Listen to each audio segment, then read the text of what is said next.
Hi, my name is Dr. Patricia Murugami. Welcome to Your Next Best Self.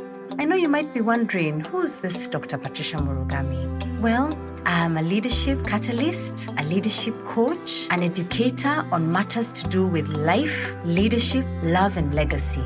And I hope that as you start to listen in and practice some of the leadership insights we'll be sharing here, you'll begin to see your next best self.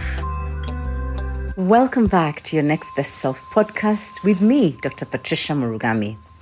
This month we'll be focusing on all matters, embrace equity, give access digitally to all, to ensure gender equity, to ensure development, and more than anything, to ensure that people anywhere in the world become their next best selves because opportunities are available for them to be so.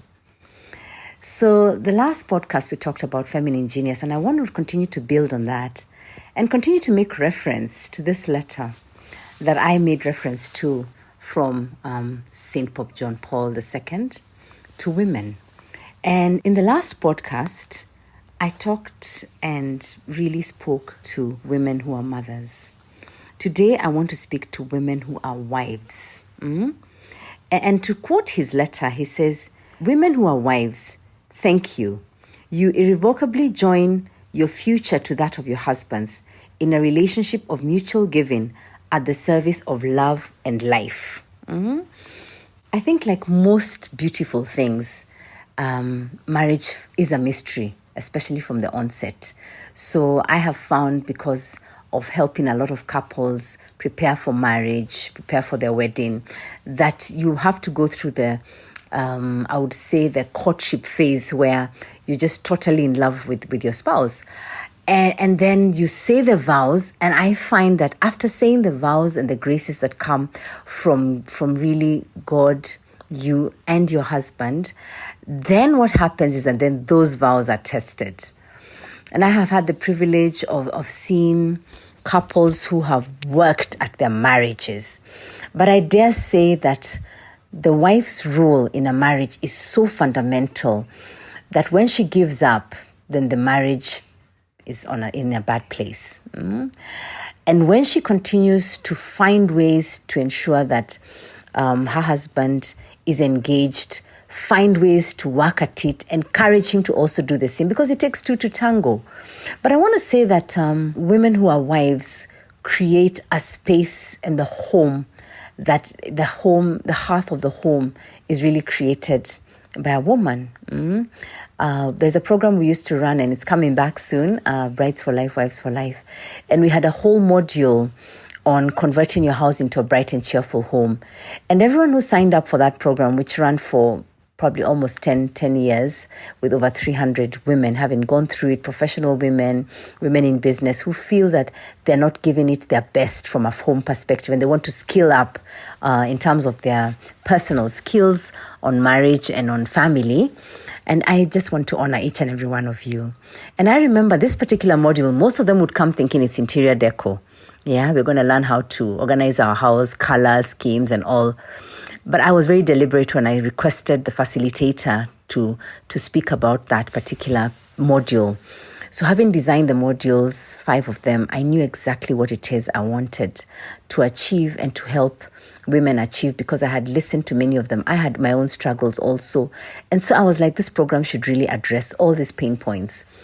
And I remember asking her to speak about the atmosphere that a wife brings into a home. Yeah, that a woman brings into a home. And the atmosphere is part and parcel of her mood, her temperament, her energy, all that makes the difference. And so today I really want to honor women who are wives and who are wives really doing the best they can to ensure that their marriages and their homes work. I want to honor women who are wives of husbands who are unwell, and they're caregiving, and they're doing so much to ensure that their husbands recover. I think when they say for better or worse in sickness or health, that place of in sickness as opposed to health is a very hard place. And so I want to honor the women who are caregiving to their husbands, I want to honor the women who are the primary breadwinners. Maybe their husbands were retrenched, their husbands' businesses did not work, or their husbands' careers just didn't take off as they had hoped. And so they are the breadwinners, and at the same time, also the cheerleaders, encouraging their husbands to just try another day and keep going. I think the pandemic really helped us rethink many things, but also brought a lot of pain and struggles. A lot of people lost their jobs, lost their investments, lost their savings. And when I think about the women who are holding the pillars of their homes, and they do it quietly, they don't speak about it, they just carry that load quietly. And they never want to come across as if, they're really being bullish about it. It requires a special kind of humility. And I know a lot of women in that space from the work that I have done. I really want to honor you and to remind you that your hidden work matters.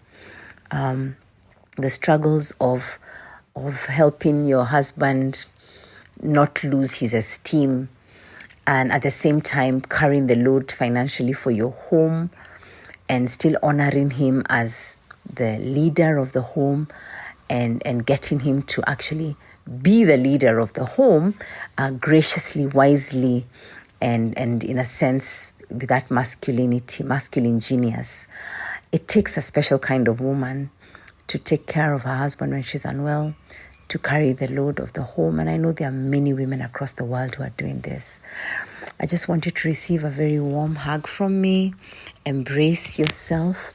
Pat yourself on the back. But remember to take care of yourself.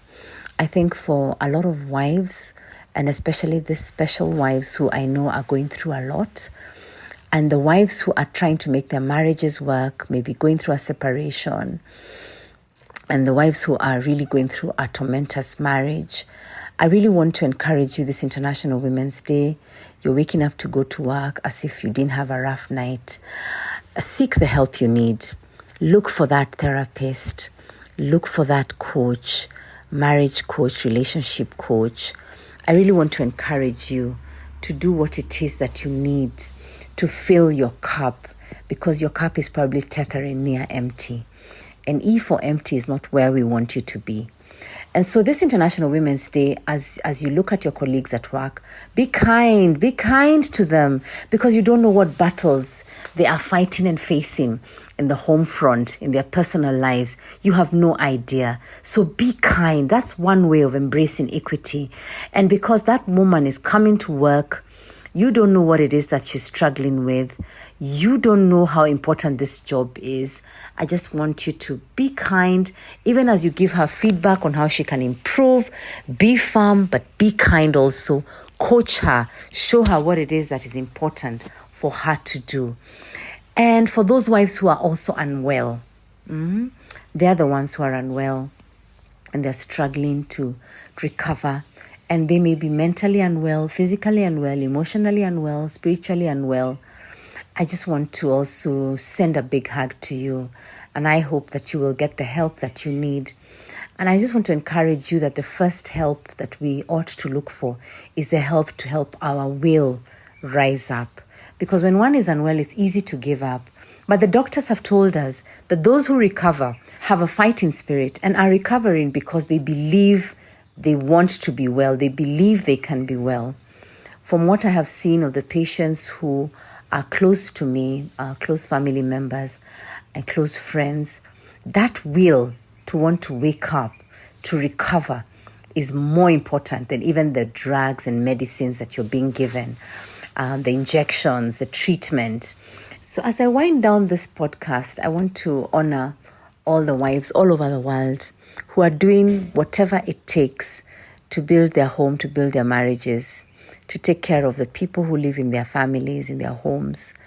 I want to encourage you that it's not over until you say it's over. So look for the help you need. Shine that light on yourself and on others. Take care of yourself. Self-care is really important. Lean on the people who you really trust to help encourage you along the journey. And more than anything, remember that your role as a wife is such a critical role. It makes such a difference to those who are around you, who lean on you. And this year, embrace equity by bringing in that atmosphere, that feminine genius that only you can bring into your home, because you are the woman in that home. And that feminine genius includes your personality, your spirit of service, your touch of excellence, the little things you do to show kindness and love to those who you live with. And more than anything, I wish you a really peaceful month ahead, a month that you can have the clarity, which is power, to see how you can continue growing and living that feminine genius. Remember that the lessons you learn on the home front are part of the leadership lessons that you take to the work front. So don't bring yourself down. When you think about the hidden work that you do, it's part and parcel of growing your leadership brand, your leadership impact, and your leadership muscle. I look forward to you becoming your next best self. Your feedback to us on how this podcast is helping you embrace equity and embrace your feminine genius. Thank you.